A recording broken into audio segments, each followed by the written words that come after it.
Hey YouTube, it's Julie here again. This is week 2 into my journey of my self-renovation.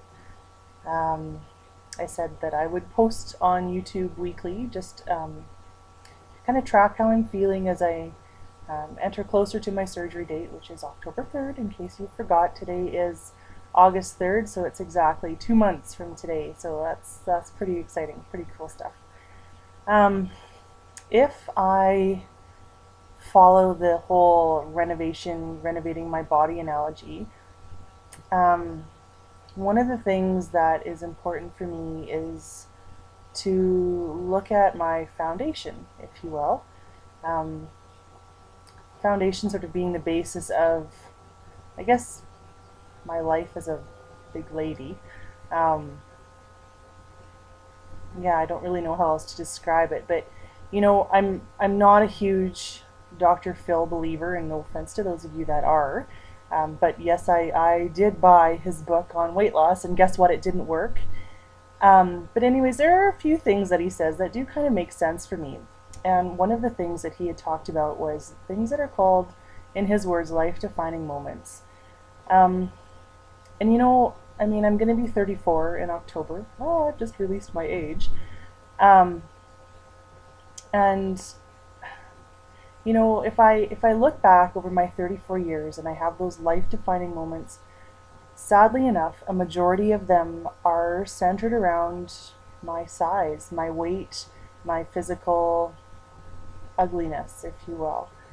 And very few of them are centered around positive things. So for me, it's important to kind of unload a little bit of baggage. This is kind of the emotional, touchy-feely stuff that I was alluding to in the previous V post that I did. But I'm not trying to air out my dirty laundry. I'm not trying to make anybody feel bad. I'm not trying to create a pity party or anything like that. I know we all have our unique circumstances and our own individual stories and messes that we've all been involved in throughout our lives, and events and things that have shaped us. But for me, I just need to say them out loud, and almost in a way, I guess it's sort of almost allowing myself to forgive me for forgive myself for having these issues, and for what it's done to my life, and accept that no longer is weight going to rule my life. No longer is weight going to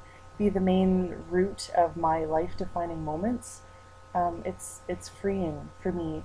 So positive life defining moments would be getting married to the most wonderful man ever, my husband Dave, um, and the birth of our three beautiful daughters, Georgia, Ginny, and Cece, who are 6, 3, and 1.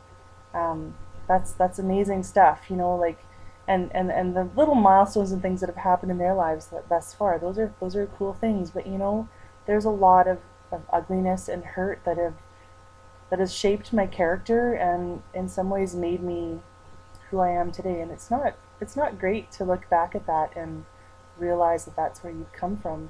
I think one of the earliest memories I have, as I said in earlier posts, is being taken to see a dietitian at the age of 10.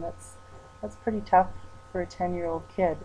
And then from there, fast forward to grade 7, when we were solving word problems in math, and the teacher read the problem, and it was about a blimp. And he asked the class, does anybody know what a blimp is? And one of my classmates piped up and said, yeah, Julie. And of course, it's hilarious, and you feel mortified.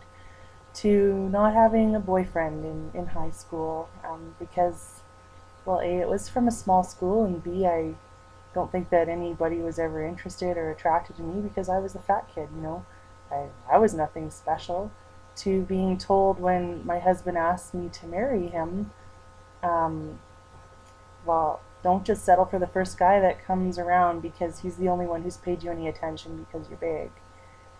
To having a bit of success with weight loss in university years, and having a grandfather with a razor sharp tongue who said, oh, looks girly, looks like you've lost some weight. Perhaps we should get you to weigh in every time you come home so we can monitor your progress.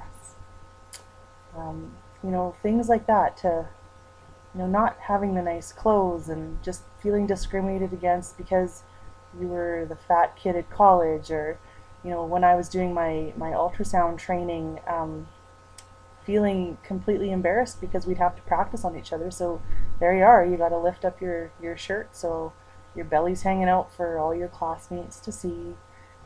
All of that stuff. I mean, that has shaped me into who I am, um, caused hurt beyond repair, and all of that kind of stuff. And it's hard. And I know that a lot of you who are watching this have had the exact same struggle that I have had. And it doesn't excuse the way that fat people are treated, and it doesn't. And I'm not making excuses for who I am either, but it hurts and it sucks, and it's baggage and it's foundation. It really is, and character building, if you will. Although in cases like this, I really don't feel that I needed that kind of character building going on.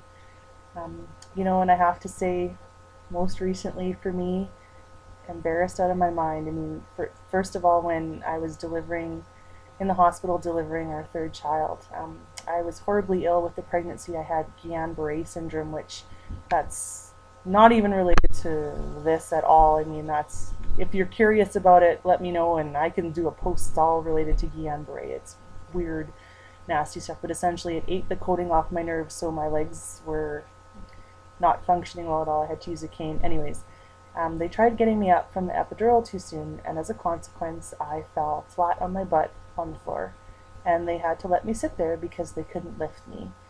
So there I sat, bleeding, just delivered a baby on the floor, waiting for my epidural to wear off so I could get back into bed.